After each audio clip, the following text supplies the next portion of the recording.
Hello, कसे आहात सगळे तुम्ही? तर आज आपण बनवणार आहोत पारंपरिक पद्धतीचे कोथिंबिरीचे मुटकुळे. तर त्याच्यासाठी आपण आता मसाला वाटून घेणार आहोत. आधी मिक्सर घेणार आहोत. त्याच्यात लसूणचे तुकडे घातलेले आहेत आणि आल्याचे तुकडे घातलेले आहेत मी आणि 5-6 मिरच्यांचे तुकडे घेतलेले आहेत. त्याच्यात आणि जिरा ॲड केला आहे. आपण हे मिक्सरमधनं वाटून घेणार आहोत. त्यानंतर आपण कोथिंबीर एक मोठी वाटी घ्यायची कोथिंबीर, बेसन घ्यायचं एक मोठी वाटी आणि ओवा आणि तीळ घ्यायची आहे. त्यानंतर आता आपण पीठ तयार करून घेणार आहोत त्याचं. आता आपण कढाईमध्ये कोथिंबीर घातली, पीठ घातलं आहे बेसनाचे आणि ओवा घातले, तीळ घातले त्याच्यात आता आणि मीठ घालायचं आहे चवीनुसार. त्यानंतर घालणार आहोत आपण हळद आणि ॲड केला आहे आपण जो मसाला म्हणजे लसूण मिरचीचा जो मसाला वाटलेला तो आपण ॲड केला आणि हिंग घालणार आहोत. हिंग म्हणजे डायजेशनसाठी, कारण आपण बेसनाचं बनवतो आहे ना, तर आपल्याला डायजेशन नीट व्हावं म्हणून आपण हिंग घालणार आहोत. त्यानंतर आता ते पीठ आपण मळून घेणार आहोत. लागत लागत आपल्याला पाणी टाकायचं आहे, किती लागतं ते, आणि पीठ लागलं तर पीठ तुम्ही ॲड करू शकतात अजून. तर आपण थोडं पाणी घालूया. त्यानंतर आपण थोडं पीठ पण ॲड करणार त्याच्यात, कारण आपली कोथिंबीर थोडी जास्त आहे म्हणून आपण थोडं पीठ अजून घेणार आहोत आणि चांगलं आपल्याला मळून घ्यायचं आहे.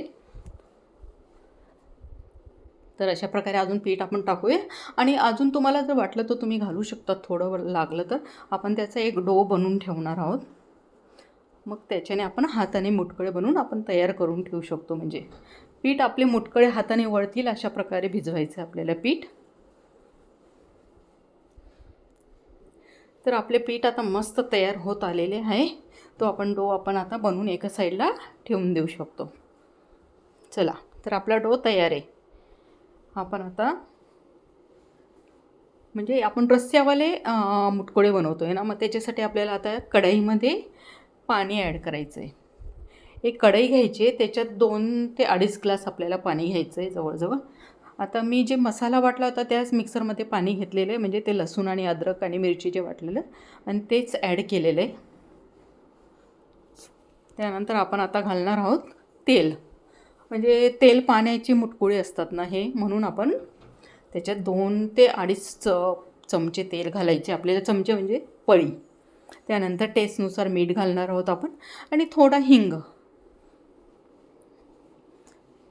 तर अशा प्रकारे आपलं पाणी आता तयार झालेलं आहे उकळून. तर तोपर्यंत पाणी उकळते तोपर्यंत आपण मुटकुळे तयार करून घेणार आहोत. हाताने अशा आपल्याला वळून घ्यायचे आहेत, हाताने मुठीने, म्हणजे म्हणून त्याला मुटकुळे म्हणतात. आपण जर मुठीने असे केलेत की त्याला मुटकुळे नाव आपण करतो. तर अशा प्रकारे आपले मुटकुळे आता मस्त तयार झालेले आहेत. आपण मस्त तयार करून ठेवलेले आहेत. आता आपण ते तेल पाण्यात आपण सोडणार आहोत. आपलं पाणी मस्त बॉईल झालेलं आहे, छानपैकी उकळी आलेली आहे. आता त्याच्यात आपण मुटकुळे बनवलेले ते आपण सोडून देणार आहोत त्याच्यात. हे मुटकुळे म्हणजे तुम्ही भाकरीसोबत पण खाऊ शकतात, तुम्हाला वाटलं तर राईससोबत पण खाऊ शकतात. सगळ्यांना खूप खूप आवडतात ही. लहानांना मोठ्यांना सगळ्यांना आवडतात आणि हेल्दी तर आहेतच. कोथिंबीर आणि बेसन आहे, बेसनमध्ये प्रोटीन तुमचं कवर होऊन जातं. कोथिंबीरमध्ये पण तुम्हाला ग्रीन व्हेजिटेबल्स मिळतात, मग त्याच्यातनं म्हणजे फायबर वगैरे सगळं मिळून जातं. लसूण अद्रक वगैरे टाकलं की ते जेणेकरून ते आपल्याला हेल्थला बेनिफिशियल होईल असं. अशा प्रकारे आपले आता मुटकुळे मस्त टाकून झालेले आहेत. जे आपलं बेसनाची जे आपण पीठ मळलेलं आहे ते कढाईमधलं पाणी पण आपण त्याच्यात टाकून देणार आहोत, म्हणजे त्या ग्रेव्हीला असं घट्टपणा येतो नंतर. अशा प्रकारे आपण आता चाळून त्याला आपल्याला आता शिजवायचं आहे. म्हणजे 25 ते 30 मिनिट आपल्याला शिजवायला लागतील जरा. त्याच्यात आपण हळद घातलेली.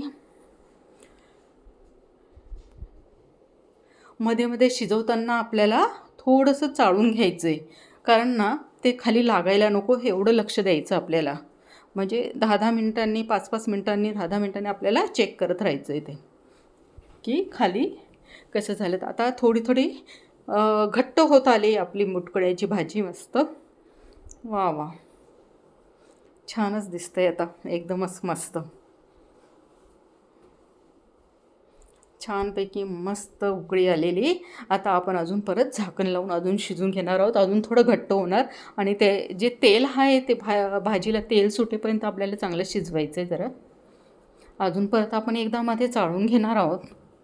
जेणेकरून लागले की नाही की चेक करायचं असतं आपल्याला, नाही तर खाली, नाही तर मग ते जळून जातील खाली. म्हणून पाणी बऱ्यापैकी आटलेलं आहे आपल्याला मुटकुळ्याचं. आता आपण परत अजून झाकून थोडं शिजवून घेणार आहोत. वा वा, मस्त. आता तेल पण सुटलेलं आहे भाजीला, जरा छानपैकी झालेले आहेत आपले मुटकुळे तयार आता मस्त. वा, काय छानच झालेले आहेत रे. मस्त असे चमचमीत रश्श्यावाले मुटकुळे तुम्ही नक्की ट्राय करा आणि खूप खूप आवडतील तुम्हाला सगळ्यांना. आणि हो, माझी रेसिपी आवडली असेल सगळ्यांना तर प्लीज लाईक करा, कॉमेंट करा आणि सबस्क्राईब करा. आणि तुम्ही नक्की नक्की ट्राय करा अशा पद्धतीने. खूप आवडेल सगळ्यांना. खूप हेल्दी पण आहे, कारण याच्यात सगळं म्हणजे कवर अप होऊन जातं. प्रोटीन, विटॅमिन्स सगळ्या गोष्टी त्याच्यात आपल्याला मिळतात. तर अशा प्रकारे आपण सर्व केलेले, त्याच्यात वरून चिली फ्लेक्स टाकून तुम्ही खाऊ शकतात.